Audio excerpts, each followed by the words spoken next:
Hello everyone, and welcome to our channel. If this is your first time here, don't forget to subscribe and hit the bell so you won't miss any of our emotional stories. Get ready, because today's story will touch your heart. The sky hung heavy, dark as grief. Rain drummed against the sleek roofs of luxury cars parked neatly in rows outside the grand white stone Whitmore estate in the Hamptons. Inside, guests in tailored tuxedos and glittering gowns sipped champagne under chandeliers, laughing with the careless confidence of the rich. A black SUV pulled up to the front gate. No VIP plates, no escort. From it stepped a black woman, poised and composed. She wore a sleek Italian-cut black suit, hair in a neat bun, leather shoes polished to a mirror shine. In her hand, a cream-colored envelope with an embossed seal. Invitation to the strategic gala of Whitmore Industries. She took a breath, adjusted her collar, and walked confidently toward the door. "Hold it right there." A stern male voice cut through the sound of the rain. A middle-aged butler in a dark suit blocked her path, his tone clipped and authoritative. "Staff entrance is around back. No service entry through here." The woman lifted her chin, her gaze calm but firm. "I'm not part of the staff. I was invited. Here's my invitation." She held out the envelope politely but steadily. The butler glanced at it, then didn't take it. "I think you're mistaken. The guest list is very exclusive tonight. You'll find the kitchen entrance through the garden." Still, she stood her ground. "My name is Ava Morgan." The name dropped into the air like a coin in a still pond. A few nearby guests glanced over. One woman, elegant in a white silk gown, stepped forward. Vivian Whitmore, matriarch of the Whitmore Empire. "Ava Morgan," Vivian repeated, raising an eyebrow, then smiled in that way only condescending rich women can. "Oh, here to clean up after the cocktail hour, are you? You're quite dressed for it, I'll admit. But darling, I think you found yourself at the wrong entrance." She turned to the butler. "Escort her to the back before someone thinks we're hiring new help mid-party." Polite laughter rippled through the nearby crowd. Laughter with fangs. Ava didn't flinch. She didn't shrink. But in her deep, composed eyes, there was a quiet storm building. "Mrs. Whitmore," Ava said evenly, her voice calm like still water before a wave. "I'm not here to clean, and I'm most certainly not at the wrong door." Vivian blinked. A young man nearby added with a smirk, "You sure you're not with catering? Dessert's already late, you know." Another round of cruel chuckles. Ava didn't say another word. She didn't need to. She looked at them, each of them, like she was memorizing faces. As she turned around, heels clicking against the marble, rain still falling in sheets. She stepped into her SUV. Before the door shut, she pulled out her phone and typed a single message. "They don't know. Wait for tomorrow." Elsewhere, on the top floor of the Rosewood Hotel, a young man walked out of the elevator holding a glass of whiskey, watching the security footage from the Whitmore estate. On the screen, a black woman is stopped, humiliated, laughed at, and walks away in the rain. He chuckled and told his friend. Who did she think she was, showing up like that? A CEO? His friend burst out laughing. A CEO? More like of a cleaning service. The next morning, on the 42nd floor of Morgan Global's glass tower, sunlight poured through the white curtains. Ava Morgan stood silently in front of the tall window, gazing out at New York City bustling beneath her feet. Her phone blinked repeatedly on the desk. 7 missed calls, Vivian Whitmore. She didn't answer. One night was enough to expose who they truly were. 18 years earlier, in a cramped bedroom in South Bronx, a 15-year-old girl sat curled up under a flickering yellow lamp, eyes focused on faded math worksheets. That girl was Ava Morgan, the only child of Linda, a night shift office cleaner.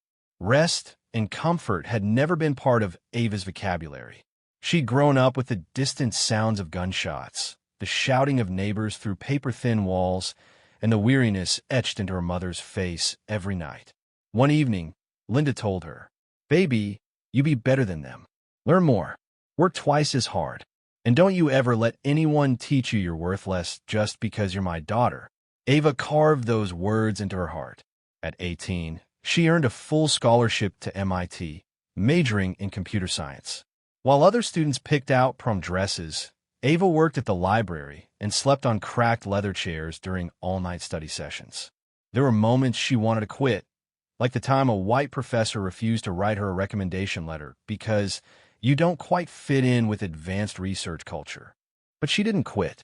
She simply went quiet, then pushed forward. After graduating at the top of her class, Ava joined a small startup. She developed an AI system for consumer behavior analysis, technology that would later attract a $120 million offer from Google. But Ava didn't sell herself. Instead, she used early investments to found Morgan Global, a tech company built on ethical AI and digital equity. In just 7 years, she turned it into a global name, earning government contracts, international partnerships, and an invitation to merge with Whitmore Industries, a legacy defense and data giant. Back in the present, Ava's assistant, Jasmine, stepped in with a concerned look. "They're here." Ava turned calmly. "Make them wait 10 minutes. Jasmine hesitated. "Ava, after last night, you still want to face them?" Ava was silent for a moment, then said, "I want to look them in the eyes when they realize exactly who they humiliated." 10 minutes later, the conference room doors opened. Vivian Whitmore entered first, in a pale designer suit, trailing the scent of old money perfume. Behind her were Colton Whitmore, the eldest son, and 2 senior attorneys. On the table lay the final contract. Morgan Global would become the strategic partner of Whitmore Industries in an $800 million merger. Vivian moved toward the head seat, then froze. Sitting there already was Ava, eyes like glass. Colton stammered, You're Ava Morgan." Ava stood slowly, adjusting her jacket, voice cool and clear. "Yes, CEO of Morgan Global. The same woman you mocked as janitorial staff last night." Vivian forced a brittle laugh. "Oh, Ava, I truly apologize. We had no idea. Just a silly misunderstanding. You know how chaotic parties can be. Dim lighting, so many guests." Ava cut her off. "You don't need to explain. I heard every word, every laugh." The room fell silent. One of Whitmore's lawyers tried to recover.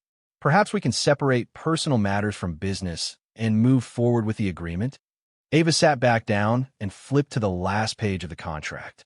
Her eyes scanned the final line. Signature of Ava Morgan, CEO, Morgan Global. She picked up the pen. Everyone held their breath.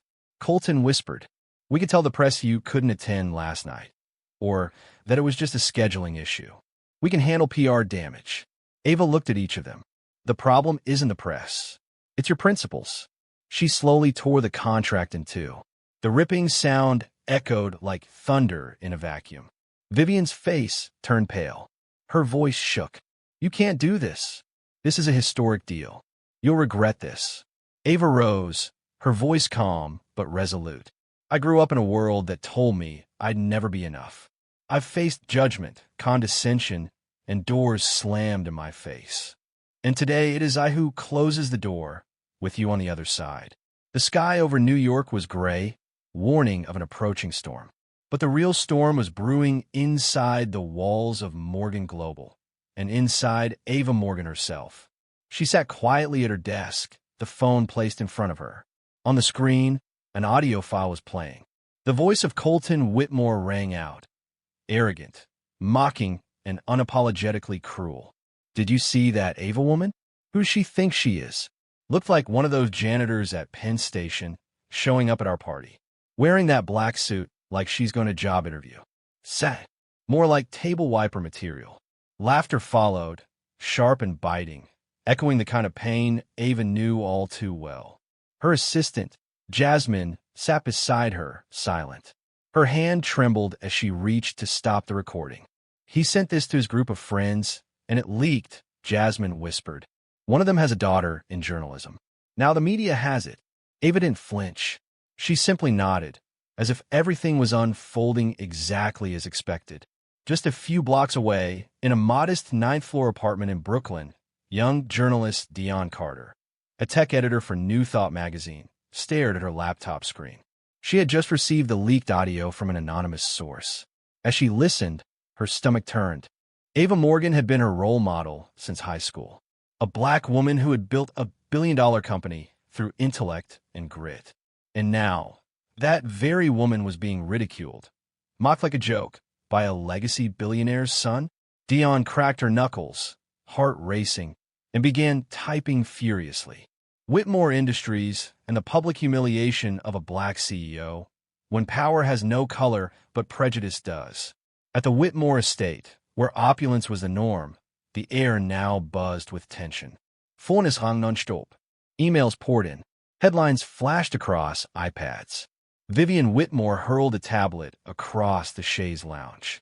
Who the hell leaked it? Why is the media running this like it's Watergate? Colton, pale and sweating, fumbled with his phone. Damn it. Probably from someone in the group chat. I didn't think they'd.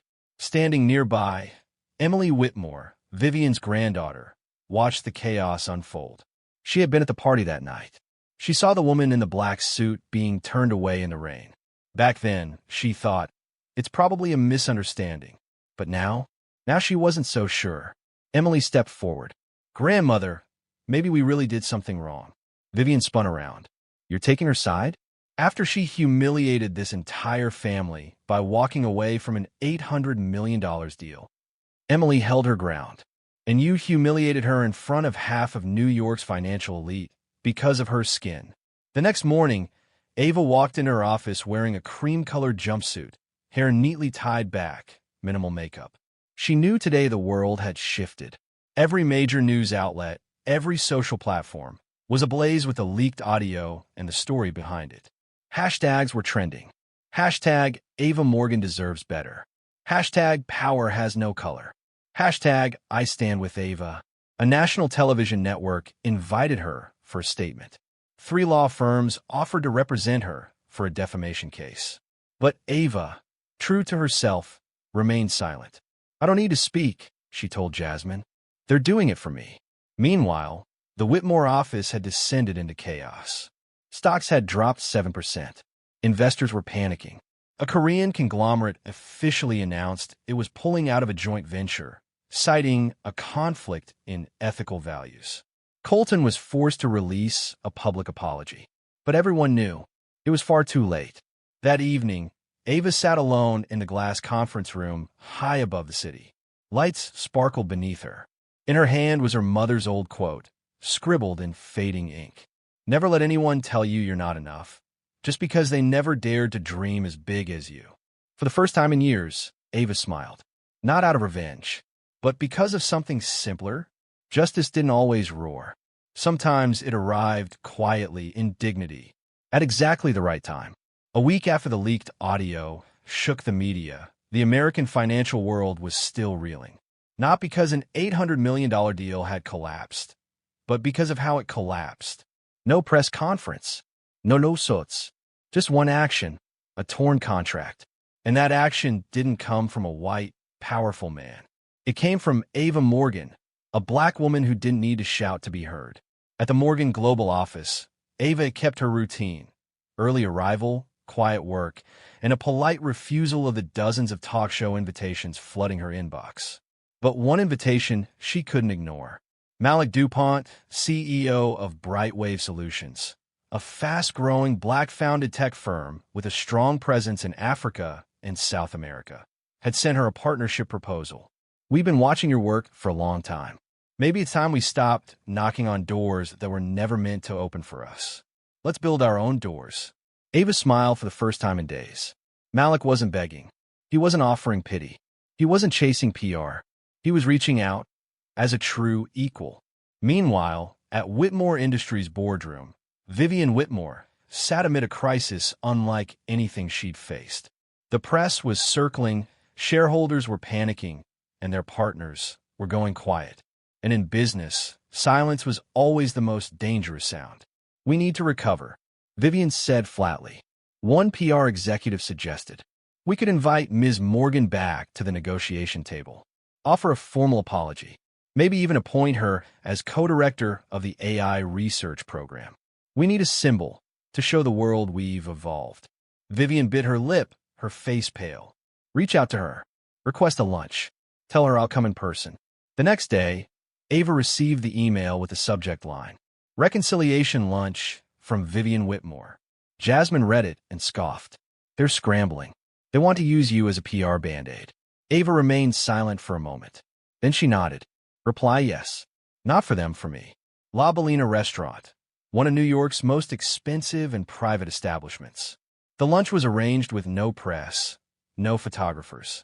Vivian arrived early, dressed in muted tones, makeup just enough to cover her exhaustion. When Ava entered, the restaurant fell silent. The hostess bowed. Even high-profile diners glanced her way, recognizing a woman who had just graced the cover of Forbes. Vivian stood, hand extended. Thank you for coming. I truly apologize. For Colton. For that night. For the way. Ava cut her off. No need to list it. I remember everything. Vivian swallowed, struggling to regain composure. We like to start over. We're open to revisiting the contract. We're willing to restructure it to better reflect the values you stand for. Ava's gaze didn't waver. The values I stand for aren't something you restructure. They're my foundation. Vivian offered a tight smile. So what do you want, Ava? A seat on the board? Controlling shares? A new deal on your terms? Ava tilted her head slightly, her voice sharp as steel. I want none of that. Because I already have what you can't buy. Which is the freedom to choose. And the dignity you lost. Lunch ended in under 30 minutes. No one touched the entree. 3 weeks later, the cover of Fortune magazine featured Ava Morgan and Malik DuPont standing side by side. Behind them, a sign that read Morgan Bright Global Alliance. The headline, they shut her out, so she built a new world. The Morgan Bright Alliance was announced at the Global Tech Conference. Not only did they sign a deal worth over $1 billion, they also launched a global initiative, Tech for All, a program providing AI education to women and underrepresented youth in developing countries, personally overseen by Ava and Malik. Ava's speech lasted only 4 minutes, but it brought the entire auditorium to its feet. I no longer wish to enter rooms where I must prove I belong. I want to build new rooms and invite in those who've always been left outside. At the Whitmore estate, Emily sat silently watching the broadcast. Ava stood proud on the stage, radiant beside Malik. After a long pause, Emily picked up her phone and sent a single message. I stayed silent that night. But today, I just want to say, I admire you. And I'm sorry. She hit send. No reply came. But not all apologies need to be answered. Spring arrived in New York with a quiet confidence, much like the woman who now stood at the heart of the global tech movement. Ava Morgan no longer needed to introduce herself. Her name had become a force. Her face, a symbol. Her voice, a call that didn't ask for permission, only presence. It had been 4 months since the torn contract, and everything had changed. The fall of the Whitmore deal had sent shockwaves not just through Wall Street, but through Silicon Valley, Brussels, Nairobi, and beyond. It wasn't just about race or business. It was about power and who got to define it. The Morgan Bright Alliance was now valued at $1.6 billion. Their training programs had launched across 11 countries, and the Tech for All initiative had already enrolled over 50,000 students, 70% of them young women. In Brazil, a 13-year-old girl named Amara coded her first app after just 3 months in the program. In Ghana, a former seamstress became a data analyst for a green energy startup. In Detroit, an ex-factory worker found herself leading an AI ethics panel. These were the stories Ava held close. Not Forbes, not the net worth, not even the applause, but the lives rewritten because no one told them they weren't allowed. One rainy Tuesday morning, Ava received an unexpected call, not from a tech giant or world leader, from Emily Whitmore. Ava stared at the name, flashing on her phone for a moment before answering. Ava. Emily's voice was calm. I know I'm probably the last person you want to hear from, but I wanted to tell you in person. I've left the Whitmore Foundation. A pause. Ava said nothing. They offered me the vice chair, said I could help repair their image. But I don't want to fix the image. I want to fix the foundation of things. Another pause. I joined Brightwave's education division last week. Entry level. No title. I wanted to earn the right to be part of the world you're building. Ava leaned back in her chair. You could have done what most people in your position do, she said finally. Hide behind silence and comfort. Emily replied, voice steady. Silence was easier, but not honorable, and I've seen what honor looks like. Ava hung up with a single word. Welcome. The United Nations invited Ava to deliver the keynote at the Global Innovation and Equity Summit. The room was filled with diplomats, CEOs, educators, and scientists. The air buzzed with anticipation. She didn't walk up with a grand speech. No entouraje. No rehearsed applause lines. Just Ava, a woman who had been told no too many times to count, and who had made peace with every one of them. She stepped to the podium and began. 14 years ago, I was denied a lab position because someone said I wouldn't fit. 7 years ago, I walked into a boardroom and was asked to wait outside because they thought I was there to clean. And a few months ago, a family mocked me behind closed doors, thinking their microphones were off. I stand here today, not because of what they said, but because of what I refuse to believe. We're not defined by the rooms that shut us out, but by the ones we build so others can walk in freely. The hall rose to its feet. Some clapped, others wept, and Ava walked off stage with the same grace she'd walked into rejection so many times before. Ava had no children, but legacy, she believed, wasn't blood. It was impact. With Malik DuPont, she launched Project Inkwell, an incubator program pairing youth from underrepresented communities with tech mentors. The only requirement? A handwritten essay answering one question. What would you create if no one told you no? The first class included a blind girl from India who dreamed of an AI that could see art aloud, a boy from Mississippi who wanted to build an app to reunite foster kids with siblings, a teen mother from the Philippines who pitched a wearable device that detects early signs of depression. Each child was given full funding. No peaches, no Shark Tank drama, just belief. Despite the accolades, the interviews, the global invitations, Ava never changed the way she lived. Her apartment in Tribeca was modest. Her clothes remained sharp but simple. Her inner circle? Still small, still loyal. One evening, Jasmine asked her over tea, "Do you ever regret not signing the Whitmore deal?" Ava looked out the window at the city that once ignored her. "No," she said, "because signing that deal would have meant I agreed with what they saw me as." Jasmine smiled. "What do you think they see now?" Ava sipped her tea, eyes full of fire. A storm they couldn't contain, and a woman they'll never own. The final chapter of Ava's journey wasn't one with an ending, because people like her don't have final acts. They have ripples that keep going long after applause fades. She didn't need to be remembered for the money she made, or the people she shut down. She wanted to be remembered for the doors she opened, and more importantly, for never asking for permission to walk through them.